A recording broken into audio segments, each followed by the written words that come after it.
नमस्कार दोस्तों, भद्रा IAS academy में आप सभी का आज के सेशन में स्वागत है। आज का डेट है 23 मई 2024 एंड असम ट्रिब्यून के करंट अफेयर्स न्यूज़ एनालिसिस के डिस्कशन में मैं शुभदीप आप सभी का स्वागत करता हूं। चलिए सबसे पहले हम लोग आज का असम ट्रिब्यून का इम्पॉर्टेंट न्यूज़ आर्टिकल डिस्कस करते हैं। यहाँ पे बात की जा रही है पवितरा वाइल्ड लाइफ सेंचुरी का जो बहुत सबसे बड़ा वेटलैंड है ना, जिसका नाम है तामुली डोबा वेटलैंड, वो धीरे धीरे ड्राई हो रहा है और उसका मेन रीज़न है हेवी सिल्टेशन।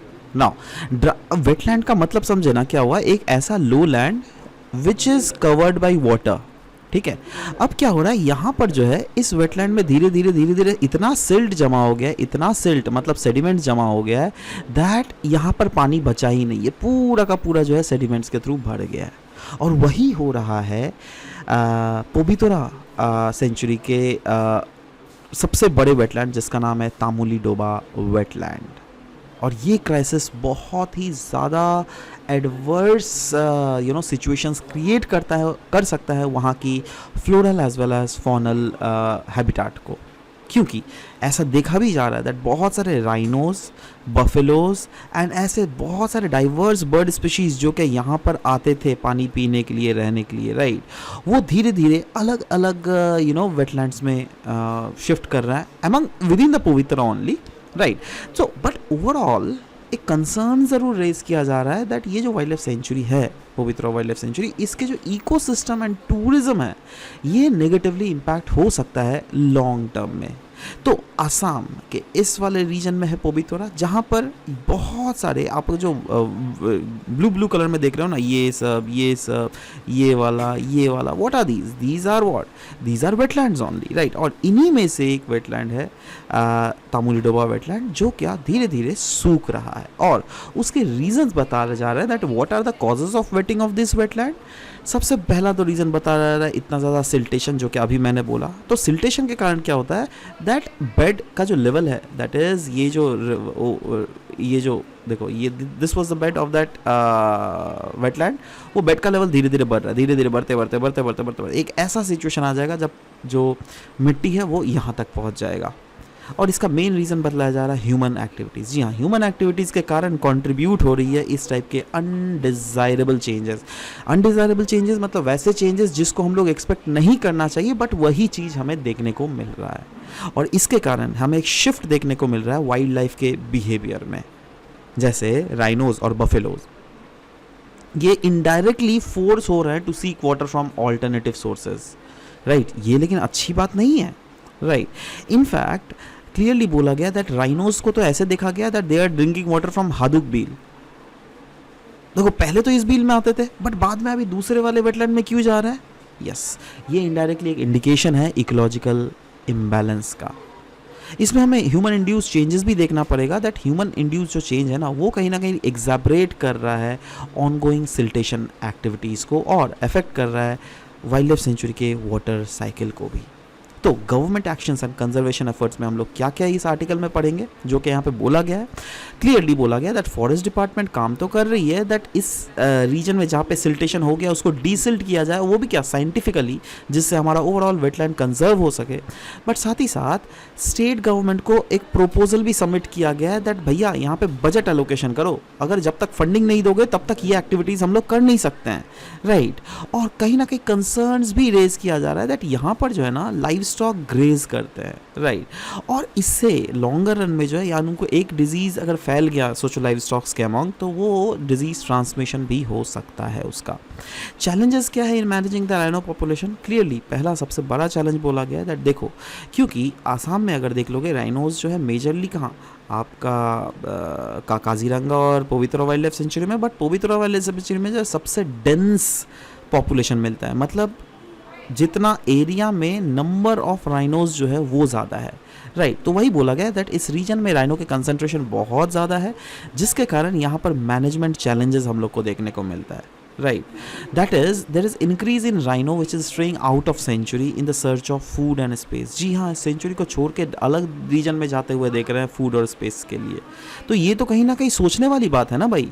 इसीलिए तो कंजर्वेशनिस्ट लोग जो है ये लोग एडवोकेट कर रहे हैं दैट जी हाँ, हम लोग को अगर ऐसा ही सिचुएशन क्रिएट हो गया, अगर हद से ज़्यादा डेंस डेंसिटी ऑफ राइनोज हो गया, तो क्यों ना हम लोग ट्रांसलोकेट कर दे बहुत सारे राइनोज को, जिससे इकोलॉजी में बैलेंस रहे, है ना। क्योंकि अगर सोचो वो लोग फूड के लिए अगर दूसरे जगह जा रहे हैं, इसका मतलब क्या, यहाँ पर उनको फूड नहीं मिल रहा है, तो इसका मतलब क्या, सिंपली उनको ट्रांसलोकेट कर दो ना अलग जगह पर, जिससे उनको फूड प्रॉपरली मिल सके, राइट। सो यही आर्टिकल इसमें बोला गया है। नेक्स्ट असम ट्रिब्यून के जो ये एडिटोरियल पेज में बहुत इंपॉर्टेंट एडिटोरियल लगा मुझे, इसलिए मैंने इसको इंक्लूड किया है।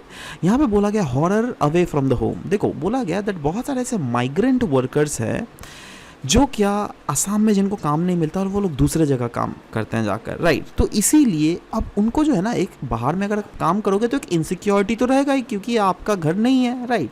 और इनफैक्ट असमीज माइग्रेंट वर्कर्स जो है बहुत समय थ्रेट्स भी फेस करते हैं आउटसाइड द स्टेट। जैसे देयर आर इंस्टेंसेस जहाँ पे उनके ऊपर असॉल्ट किया जाता है, मर्डर किया जाता है, उनको एक्सप्लॉइट किया जाता है। इनफैक्ट बहुत सारे ऐसे इंसिडेंट्स थे, जैसे रिसेंटली एक इंसिडेंट हुआ था हुरी में, ये अरुणाचल प्रदेश में हुआ था, दैट वो उसमें बहुत ही ज़्यादा एक्सप्लॉइट किया गया था। और इससे क्या होता है ना, एक नेगेटिविटी कहीं ना कहीं सोसाइटल रीजन में फैलती है। कल को अरुणाचल में असम के लोगों के ऊपर किया गया, तो ऐसा भी हो सकता है नेक्स्ट को फिर से आसाम में अरुणाचलीज के ऊपर किया जाएगा। ये तो गलत बात है ना, है ना। ऐसा तो नहीं है ना दैट एक गलत को गलत नहीं काट सकता ना, है ना। तो यही सब चीज़ें यहाँ पे बोली गई है। और असम, बट इसमें मेजर जो इशू रेज किया गया दैट असम से लोग माइग्रेट करके बाहर क्यों जा रहे हैं, क्योंकि ये जो फैक्टर एक्ट कर रहा है ना, ये है पुश फैक्टर। क्योंकि असम में एम्प्लॉयमेंट नहीं है, लिमिटेड गवर्नमेंट जॉब है, और अगर प्राइवेट जॉब है भी तो प्राइवेट सेक्टर के सैलरीज उतना नहीं है जिससे क्या इनके फैमिलीज को सस्टेन किया जा सके। इसीलिए यहाँ पे बोला गया दैट मेन जो रूट कॉज है माइग्रेशन का असम में, वो क्या है, poverty, population and education. That is poverty, गरीबी के कारण क्या होता है दैट मेनली हर बच्चों को एजुकेशन नहीं मिलता है। एजुकेशन बहुत सारे बच्चे जो है ड्रॉप आउट कर जाता है, बहुत सारे बच्चों को टेक्निकल स्किल्स नहीं मिलता है, जिससे क्या वो लोग अनस्किल्ड लेबर की तरह काम करते हैं। और अनस्किल्ड लेबर की तो आपको सैलरी पता ही है, ज़्यादा नहीं होता। तो these are the various reason regarding the migration of these persons, right. So इसको हम लोग कैसे टैकल कर सकते हैं, of course by providing vocational education. That is जो अनस्किल्ड वर्कर्स है ना फ्रॉम आसाम, उनको हमको मेक श्योर करना पड़ेगा वोकेशनल एजुकेशन प्रोवाइड किया जाए, क्योंकि वोकेशनल एजुकेशन से एक बेटर अपॉर्चुनिटीज़ उन लोग को दिया जा सकता है। हमें इंपॉर्टेंस देना पड़ेगा of integrating technical skills into the education systems. Technical skills को एजुकेशन सिस्टम में हमको इंटीग्रेट करना पड़ेगा, इंश्योर करना पड़ेगा दैट ज़्यादा से ज़्यादा माइग्रेंट वर्कर्स को अवेयर किया जा सके इन सिचुएशंस के बारे में, दैट हाँ आसाम में भी आप लोग को टेक्निकल स्किल्स को प्रोवाइड किया जा रहा है, आपको वोकेशनल स्किल्स प्रोवाइड किया जा रहा है, आप यहाँ पर सीखकर यहीं पर काम कर सकते हो और यहाँ पे आप एक्सप्लॉयड भी नहीं होगे अपने घर में। गवर्नमेंट इंटरवेंशन तो अनडाउटेडली बहुत ही क्रूशियल बोला जा रहा है, जिससे एड्रेस किया जाएगा इस रूट कॉज को। और हमको इंश्योर करना पड़ेगा that all the migrant workers जो है वो लोग डिग्निटी और सेफ्टी के साथ साथ रहे, जिससे क्या फ्यूचर में इस टाइप के ट्रेजेडी से वो लोग बच सके, राइट। नेक्स्ट मणिपुर पोनी के बारे में यहाँ पे न्यूज़ डिस्कस की जा रही है, राइट। पोनी देखो, ये है पोनी, ये बेसिकली हॉर्स एग्जैक्टली नहीं है, बट थोड़ा लो स्टैचर का है, बट हॉर्स के तरह ही ये जो है इसकी स्ट्रेंथ है बॉडी में, right. Stamina, agility and intelligence है ना, बहुत ही ज़्यादा है। ये शॉर्ट स्टैचर का मणिपुर पोनी है। इसकी अगर हिस्टोरिकल सिग्निफिकेंस की अगर बात करें तो पोलो जो गेम खेला जाता था ना, यहाँ पे इन पोनीस के साथ ही खेला जाता था। इनफैक्ट बोला जाता है दैट इनके जो ट्रेसेस है it can be traced back to the roots of traditional जो एक वहाँ के स्पोर्ट है सागोल कांजेई स्पोर्ट, वहाँ से इनके रूट्स को ट्रेस किया जाता है। बट अभी देखा जा रहा है दैट ये मणिपुर पोनी जो है इनकी पॉपुलेशन घट रही है एंड इनके पॉपुलेशन को थ्रेट है ना। किस चीज़ का थ्रेट है, इनका हैबिटाट जो है वो श्रिंक हो रहा है। और कहीं ना कहीं इनको हम लोग क्यों इनके हिस्टोरिकल सिग्निफिकेंस के लिए हम लोग इसको पूछते हैं, क्योंकि ये लोग इन्वॉल्व थे in playing this polo sports, right. But अभी के समय में देखने को मिला मणिपुर में ज़्यादातर पोलो ग्राउंड्स बचे ही नहीं हैं। अब जब ये बचे ही नहीं है तो यस, गवर्नमेंट क्या कोई इंटरवीन कर रही है? जी हाँ, मणिपुर गवर्नमेंट ने कुछ तो स्टेप्स लिया जिससे इनको बचाया जा सके। 2013 में पोलो इनके जो पोनी ब्रीड्स हैं इनको इंडेंजर्ड घोषित कर दिया गया था। इनफैक्ट 2016 में इनके कंजर्वेशन के लिए the Manipur pony conservation and developmental policy भी इंट्रोड्यूस किया गया था, जिससे इनको कंजर्व किया जा सके। और रीसेंट टाइम में अगर इनकी जितने इनिशिएटिव्स की बात करें जिससे इनको बचाया जा रहा है वो है that immediate actions for pony protections have been implemented undoubtedly throughout the Manipur, but at the same time इनके कंजर्वेशन एफर्ट्स को फास्ट ट्रैक करने के लिए एक टास्क फोर्स का भी गठन किया गया है और एक कॉम्प्रिहेंसिव सेंसस भी कंडक्ट किया जा रहा है जिससे एसेस किया जा सके इनका पॉपुलेशन, वो भी एक्यूरेटली, क्योंकि एक्यूरेटली सोचो if this is a Manipur right, तो किस एरिया में कौन से कितने पोनीज़ है, अगर उनका अगर एग्जैक्टली एसेस किया जाए तो अनडाउटेडली हम लोग उसको आगे टर्म में जाके अच्छे से बचा भी सकते हैं राइट। नेक्स्ट इंडियन एक्सप्रेस का ये आर्टिकल है जहाँ पे बात की जा रही है Antarctic parliament meet in Kochi. Now what is this Antarctic parliament? देखो पहले तो बात करते हैं दैट ये क्यों न्यूज़ में था, क्योंकि यस इंडिया होस्ट कर रही है ये 46th Antarctic treaty consultative meeting. कहाँ पर? केरला के कोची में, और इसको ऑर्गेनाइज किया जा रहा है by National Centre for Polar and Ocean Research with the help of Ministry of Earth Science of the Government of India. Now, what is this ATCM? ATCM बोले तो अंटार्कटिक ट्रीटी कंसल्टेटिव मीटिंग, ये है क्या? इसको हम लोग Antarctic parliament भी बोलते हैं। ये एक एनुअल गैदरिंग है, दैट इज़ हर साल एक गैदरिंग होता है ऑफ द पार्टीज़ जो कि 1959 के अंटार्कटिक ट्रीटी के सिग्नेचरी है। मतलब तब के समय जो है 12 सिग्नेचरीज थे इस 1915 के अंटार्कटिक ट्रीटी के, बट बाद में डिफरेंट अदर नेशंस ने भी इन्वॉल्व हुए और ये वैसे नेशंस है जो क्या वहाँ पे रिसर्च एक्टिविटीज़ करते हैं अंटार्कटिका में राइट। नाउ इस साल के जो अंटार्कटिक ट्रीटी कंसल्टेटिव मीटिंग है उसमें बोला गया है that India will introduce a new working group जो क्या फोकस करेगा ऑन फॉर्मुलेटिंग ऐसे रेगुलेशंस जो कि आने वाले समय में इस वाले रीजन में दैट इज अंटार्कटिका में टूरिज्म को भी मॉनिटर कर सके।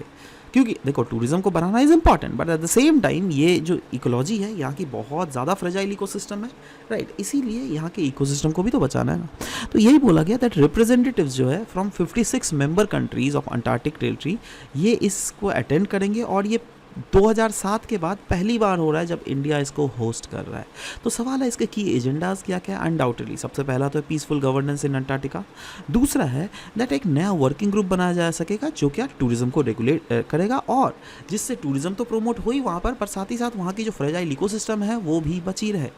डिस्कस किया जाएगा on sustainable management of resources, biodiversity and research collaboration, और साथ ही साथ प्रेजेंट किया जाएगा इंडिया का प्लान।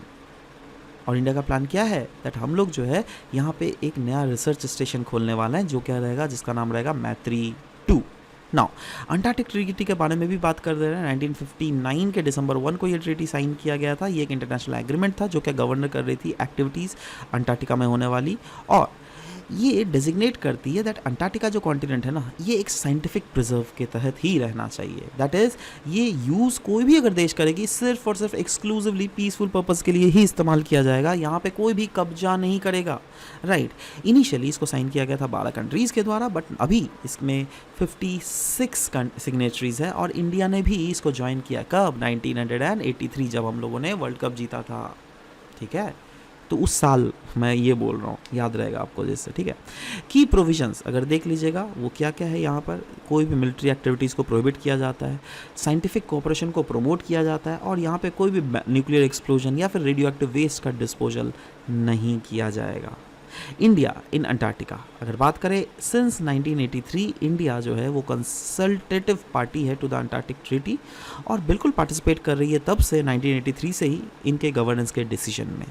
इनफैक्ट इंडिया भी अपने 3 रिसर्च स्टेशन आज तक वहाँ पे खोली हुई है। एक तो है दक्षिण गंगोत्री जो क्या 1983 में खोला गया था, 1990 तक इसने सर्व किया, बट अभी इस स्टेशन को किस लिए इस्तेमाल करते हैं? वही गोडाउन की तरह इस्तेमाल करते हैं, यही सोचिए। मतलब कोई भी अगर इंडिया से एक सामान जाता है तो पहले यहाँ पे रखा जाता है, जस्ट एक वेयर हाउस की तरह, है ना।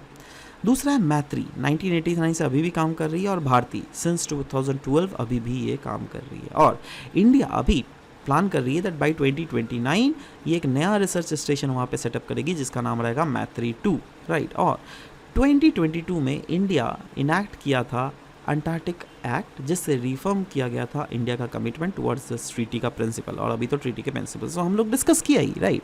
तो इसी के साथ आज का सेशन यहीं पे समाप्त होता है। मिलते हैं आप सबके साथ नेक्स्ट सेशन में। Till then bye bye, take care and thank you for listening to the whole video. Thank you very much.